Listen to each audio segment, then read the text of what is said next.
Bueno, muchas gracias a la doctora Marta Lucía. Vamos a ver que en la medida de lo posible cómo hacia el final de la tarde podemos hacer unas reflexiones concretas y si la CAR, si el departamento y si el distrito quisiera precisar algo o el mismo ministerio que no pudo llegar el viceministro de Medio Ambiente a la mesa, a esta mesa, entonces lo haríamos al final de la tarde. Yo quisiera simplemente terminar, aquí hay una serie de interrogantes que vamos a procesar para el final de la tarde, porque como se van a retirar quienes hicieron las exposiciones y quien eventualmente están respondiendo esas preguntas, vamos a, por razones de tiempo, a dar paso a la mesa siguiente y, por supuesto, en la medida que sea posible, vamos a desarrollar todas estas inquietudes al final de la tarde.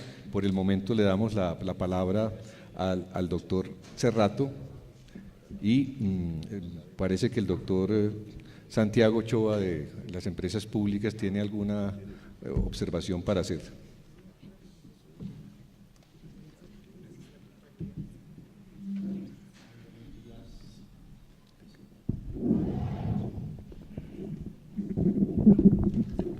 Muchas gracias, doctor Velilla. Un agradecimiento por esta invitación a participar en este importante evento.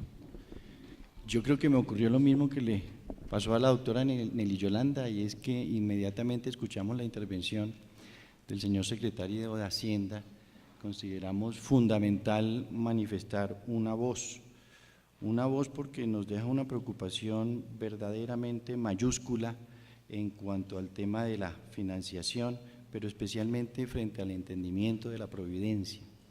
Yo creo que no podemos partir de una premisa, y es considerar que estamos en la línea base cero en el tema del río Bogotá.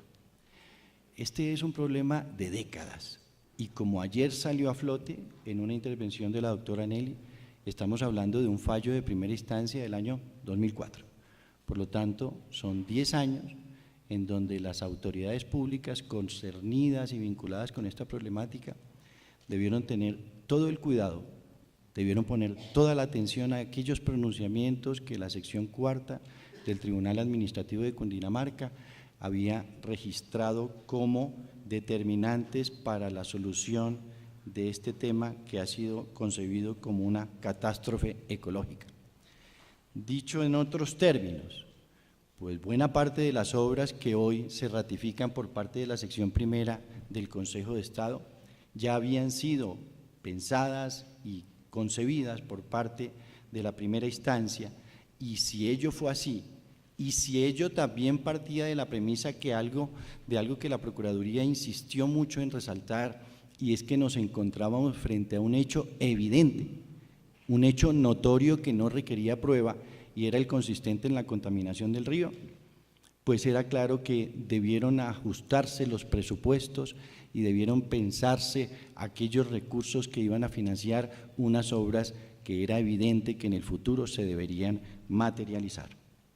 Yo creo que la sentencia de 28 de marzo de 2014 debe ser mirada, como lo anotaba el señor procurador, como un fallo histórico, pero no solamente un fallo histórico porque soluciona uno de los grandes problemas del país, la contaminación del río, sino porque creo que da las pautas para efectos de entender que la articulación es la clave del éxito en la solución de los grandes problemas nacionales.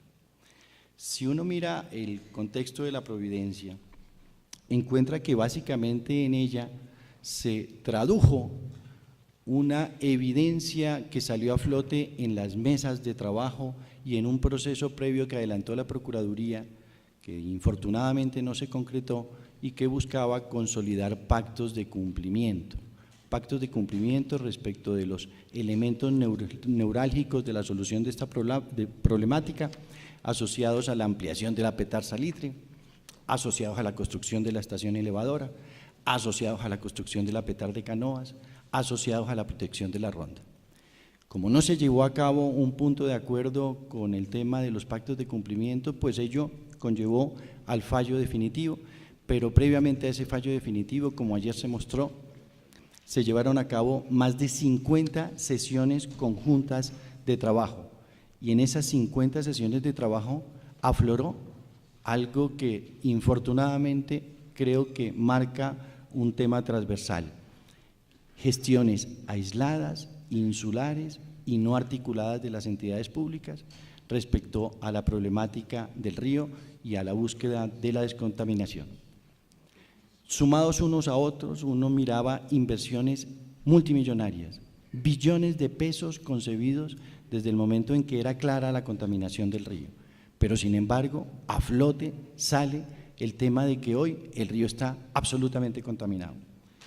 Desde esa lógica, entonces, yo creo que uno de los grandes valores agregados y beneficios de la Providencia estriba precisamente en el hecho de que aquellas gestiones individuales van a ser a partir de este momento sistemáticas y articuladas.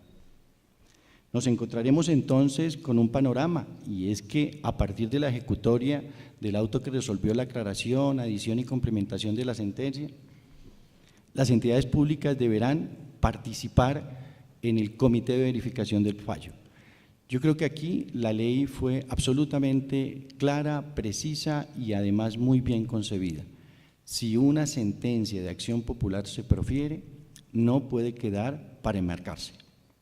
Si una sentencia de acción popular protegiendo derechos colectivos llega a emanarse, llega a generar, a ser emanada de una alta corporación, el esquema legal maneja una idea de cumplimiento a cabalidad de esa providencia judicial a través del instituto de los comités de verificación de ese fallo judicial.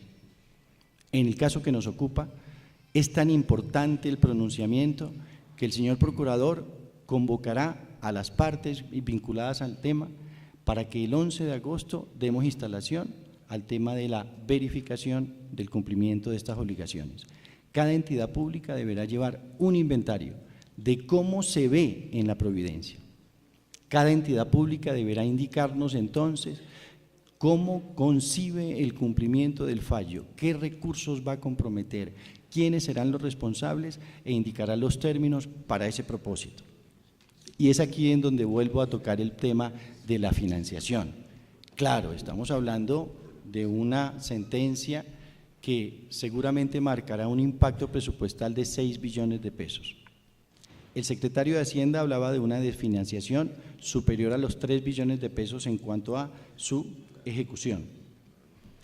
Pero no solamente de cara a la intervención del señor secretario de Hacienda, habrá que tener en cuenta los recursos mencionados en la providencia que integrarán el Fondo Común de Cofinanciamiento, sino nótese, verbigracia, numeral 4.4 de la parte resolutiva, como en aquella decisión se señala que esa financiación del fallo también estará asociada a los demás recursos que se recauden con este propósito, reparar la cuenca, provenientes de los organismos internacionales y demás instituciones públicas y privadas.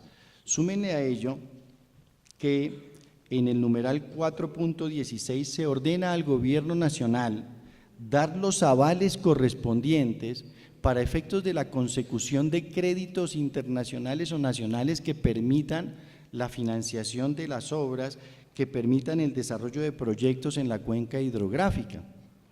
Desde esta lógica, no solamente habrá que mirar aquellos puntos que en detalle señaló el secretario de Hacienda para efectos de concebir el tema de la recuperación del río, sino que también estos dos aspectos deberán impulsar e impactar en el tema. Sumo a ello otro tema, magistrado Velilla, y es cómo el secretario de Hacienda entró a detallar algunos aspectos que generaban actividades derivadas del fallo y que él consideró que con el fondo no se iban a lograr fondear. Les cito el caso de que el Ministerio de Minas y Energía debe apoyar o prestar su concurso dentro del ámbito de su competencia con miras a reubicar las familias que se encuentran lavando arena en el río Tunjuelo. O les cito el caso del Parque Eficiente Industrial de las Curtiembres de San Benito, o les cito el caso de la identificación e inventario de las zonas donde se necesitan iniciar procesos de reforestación. Yo lo que aquí encuentro, magistrado Velilla, es que las entidades tienen algunas funciones propias, derivadas de sus órbitas competenciales directas. Esta providencia judicial marcará unos parámetros de cara a un fondo que apuntará a la solución que hemos denominado técnica de la problemática del río. Pero eso no es óbice para afirmar que cada entidad, desde la esfera de su gestión, tiene un objeto, tiene unas obligaciones y tiene unos deberes que precisamente son las que están manifestadas y precisas en estos acápites de la providencia. Yo no pensaría que para efectos de el tema de la reubicación de aquellas personas que están haciendo explotaciones o sacando arena, debe generarse una providencia judicial. Este es un asunto que saldrá directamente de la labor que ese ministerio tiene a su cargo en virtud de la Constitución y en virtud de la ley. Desde esa lógica, yo creo que lo que más apremia en este momento es la instalación del comité de verificación. El comité de verificación nos permitirá fraccionar esta temática en sus tres componentes medulares, que son los conflictos, los aspectos técnicos de la solución del problema, los aspectos jurídicos y los aspectos económicos. Y en este tema de lo económico buscaremos también con un liderazgo y el acompañamiento de otras dos delegadas. Les debo señalar que el doctor Alejandro consideró que este asunto debería abordarse desde múltiples facetas, entonces participarán, creemos nosotros, que la delegada de entidades territoriales y la delegada de Economía y Hacienda Pública, en donde trataremos de llegar a un punto de definición sobre cómo fondear cada una de estas inversiones que deben realizarse. Y en ese propósito también quiero resaltar, esas mesas de trabajo sectoriales deberán aplicar otro tema, y es el ingenio, la creatividad. Yo creo que llevamos 20 años tratando de buscar la solución del tema. Hoy está dada en esta providencia. La fase 2 consiste en lograr los recursos para efectos de materializar el propósito. Y si estuvimos muy cerca de lograrlo, el tema de los pactos, valga la pena resaltar, cuando buscamos pactos de cumplimiento, casi logramos la financiación, nos desfinanciamos en 100.000 millones de pesos. Hoy no puede traducirse en el hecho de que faltan 3 billones de pesos para efectos de consolidar la definición de la problemática.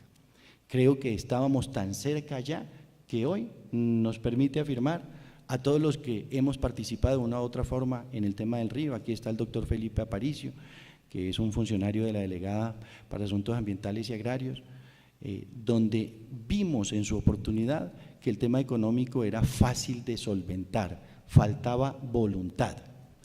Encontramos ausencia del interés para apropiar la falta de recursos, aquel punto de recursos que era determinante. Pero creo que en las mesas, señor magistrado, lograremos ese propósito y lograremos el objetivo. Allí estaremos los órganos de control de manera permanente y de manera denodada con tal de lograr el cumplimiento de esta providencia judicial. Muchas gracias. Gracias, doctor Cerrato. Pues usted sencillamente demuestra la importancia del proceso que se ha avanzado y cómo la memoria que tiene la Procuraduría, precisamente del proceso adelantado por la doctora Nelly Yolanda en la primera instancia, pues es trascendental para que no nos dejemos asaltar por el Alzheimer frente al tema, a los objetivos de esta providencia. Y, por supuesto, no nos demos por sorprendidos con algunas intervenciones que posteriormente, con esta estrategia interinstitucional, se van a develar hasta qué punto verdaderamente las cosas que se están diciendo son exactas. Por otra parte, para terminar, el doctor Santiago Ochoa me había pedido, y el doctor de Empresas Públicas de Medellín y el doctor Fernando de Matanza, Riachuelo, Argentina.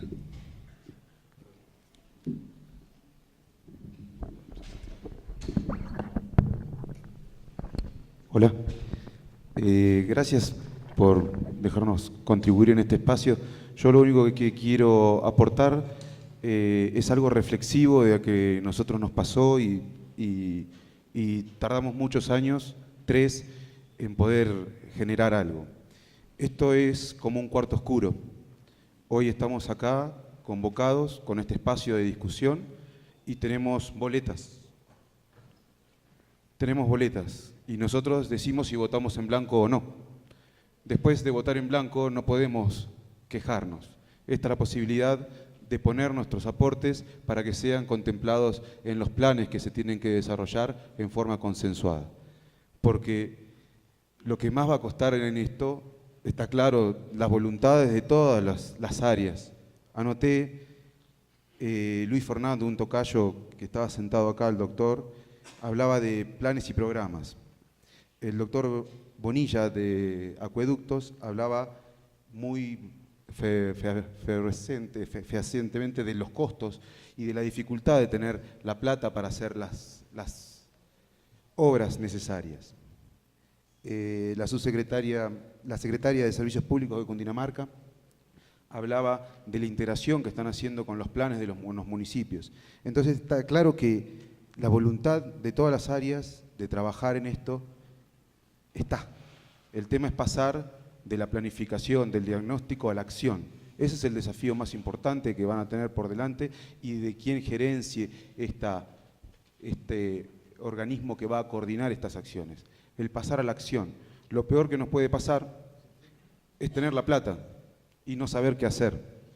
Nosotros tenemos que tener esos planes consensuados con la población para que nadie los ponga en duda y pasar a la acción. Esa acción lleva tiempo, hay que ponerlo dentro del presupuesto provincial, hay que ponerlo dentro del presupuesto nacional y llevan tiempo de ejecución y yo tuve la posibilidad de conocer las obras que están haciendo y realmente son admirables.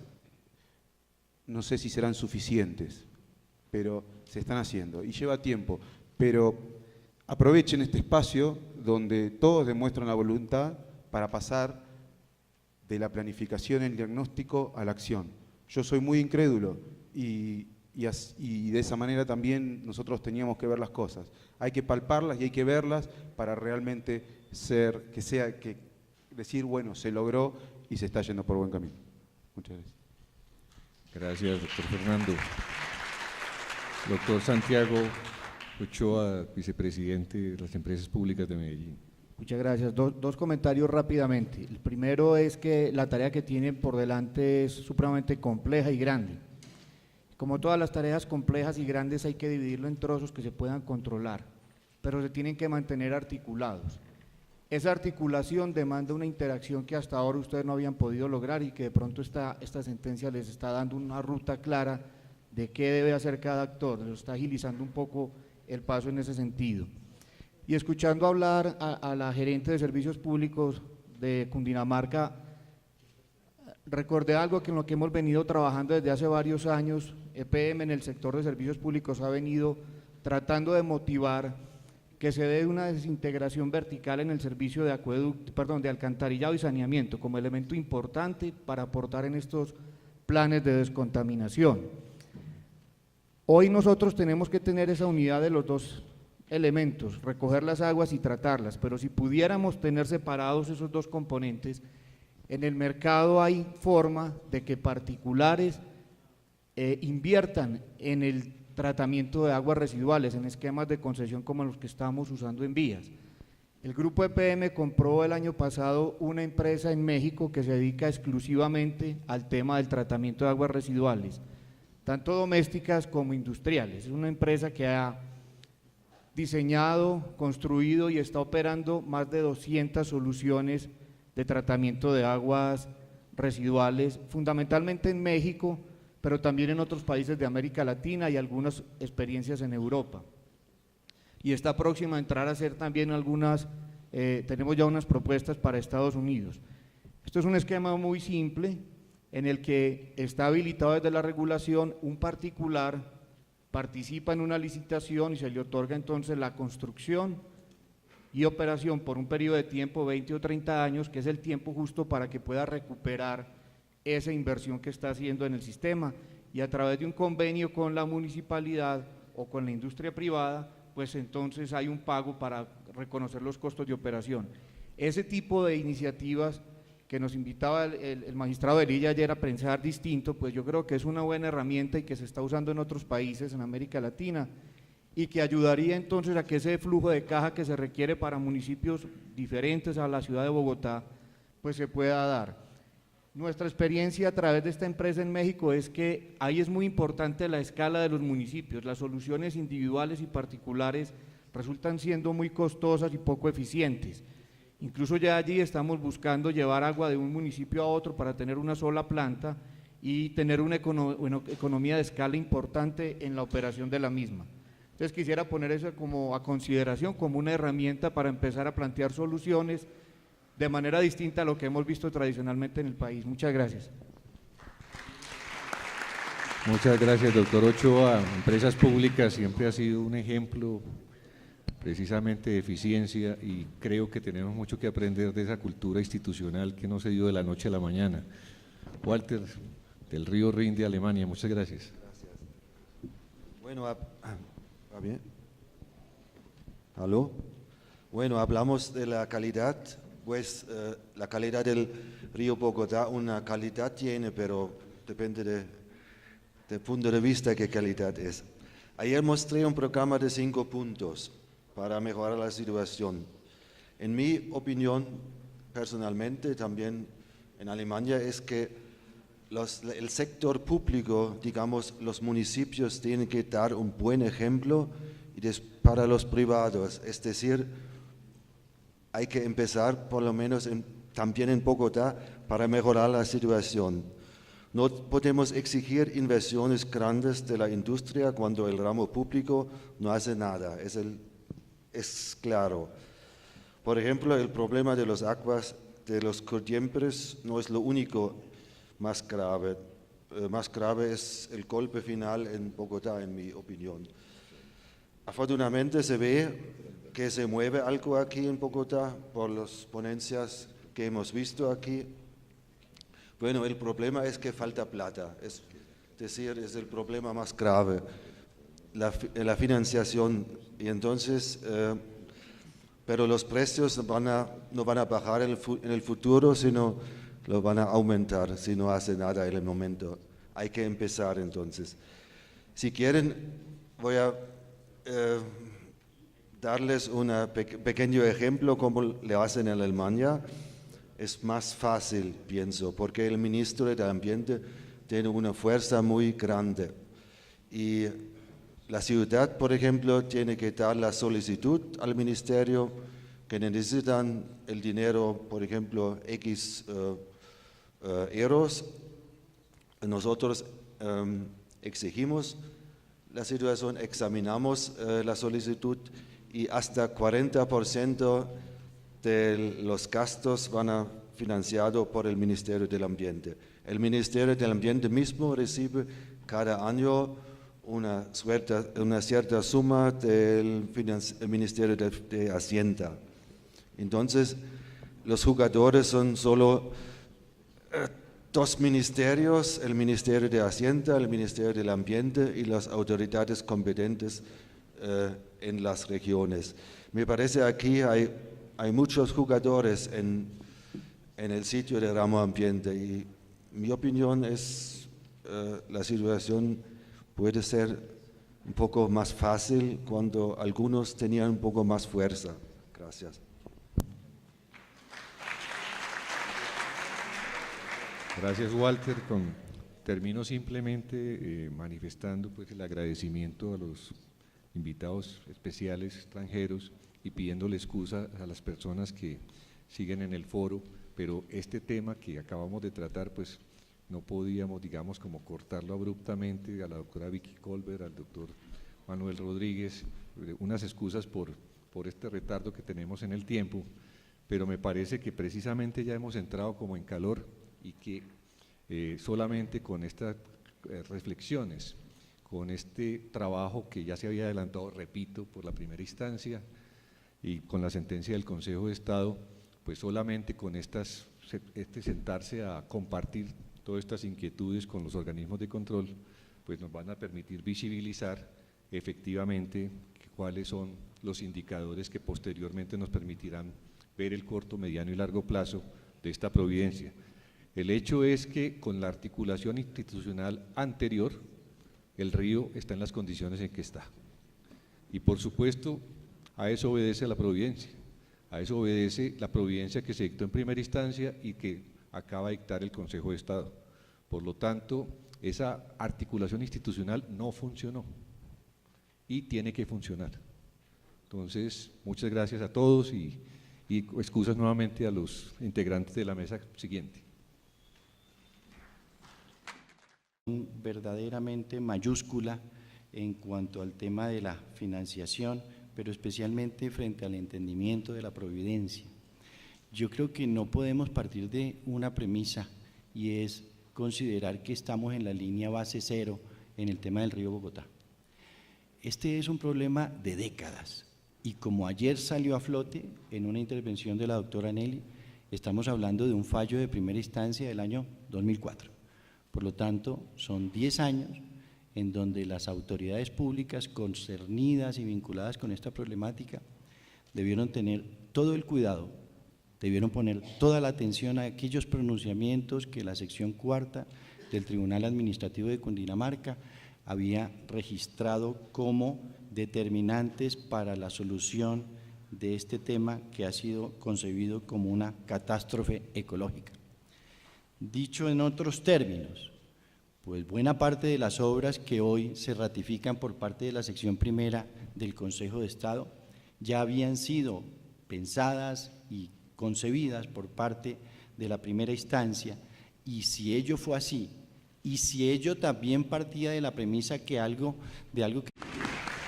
Bueno, muchas gracias a la doctora Marta Lucía.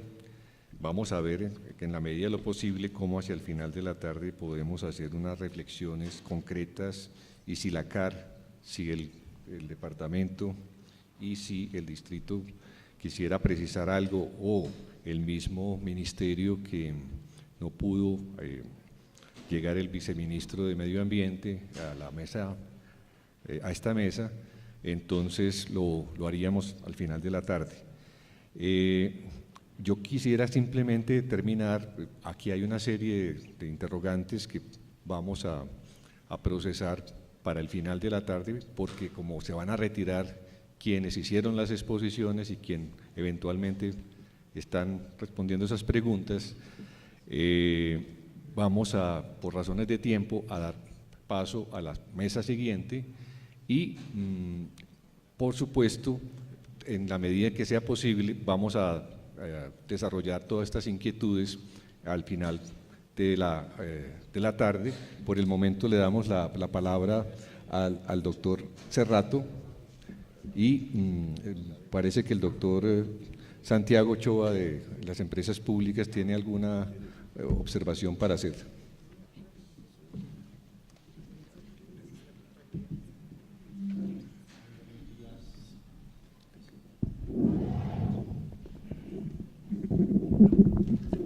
Muchas gracias, doctor Velilla. Un agradecimiento por esta invitación a participar en este importante evento. Yo creo que me ocurrió lo mismo que le pasó a la doctora Nelly Yolanda, y es que inmediatamente escuchamos la intervención del señor secretario de Hacienda.